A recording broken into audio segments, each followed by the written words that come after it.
picture. But so we had this kid. He was a pretty scary kid, and so I think fear is a great thing to remember. Remember the moments when you were really, really scared as a kid. Those are really ripe things to write about. And so if you're ever stuck for something, just remember a scary moment. And anyway, this guy, Eddie, was pretty scary for back then. May not be so scary today. Eddie. His straight-edge flat top forms a black V above jet eyes, piercing night into the brightest day.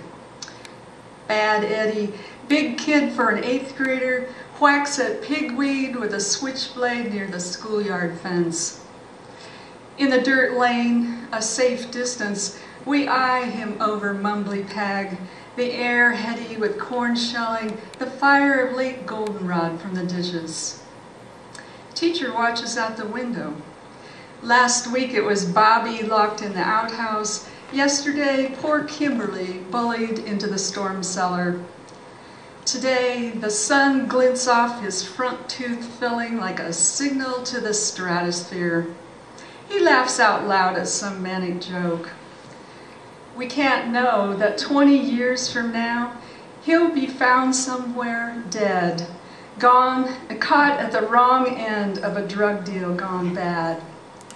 It's all we can do now not to watch him, the sun nipping at the blanched corn stalks, the sharp air fall bringing shivers to the blanks of our mouths.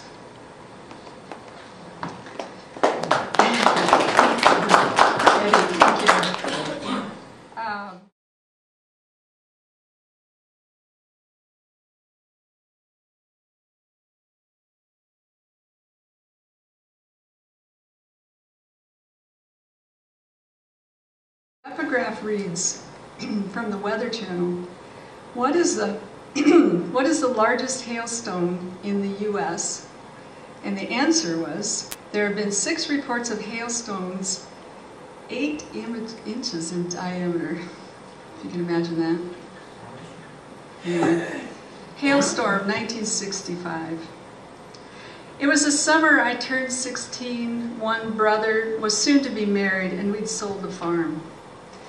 I remember wanting desperately to be kissed. Everything wavered on some kind of edge, elm trees, a graceful dome over the dusty streets.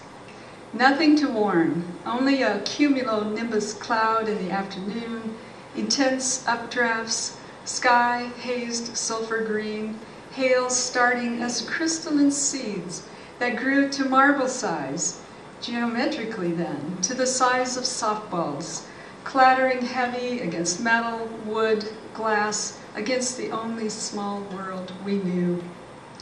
All the west windows in the high school, every roof, field corn stripped down to stubs, lives shattered that day by crop failure, gouges, even holes in the ground. There'd never been any guarantee. Always there's a risk, a gamble, hard choices to make. My oldest brother and I scooped out stones that ripped through the ragtop of his '62 Impala. I can't imagine hail the size of a melon. Somehow that day, I sensed that youth had dissipated, that through the vapor of downed leaves and broken branches, there would always be another crisis, another close call.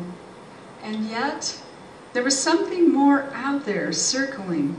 The open road where I drove west, my oldest brother dozing in the passenger seat, my learner's permit in tow, 80 on I-90 toward Missoula, toward the end of what we now know as innocence.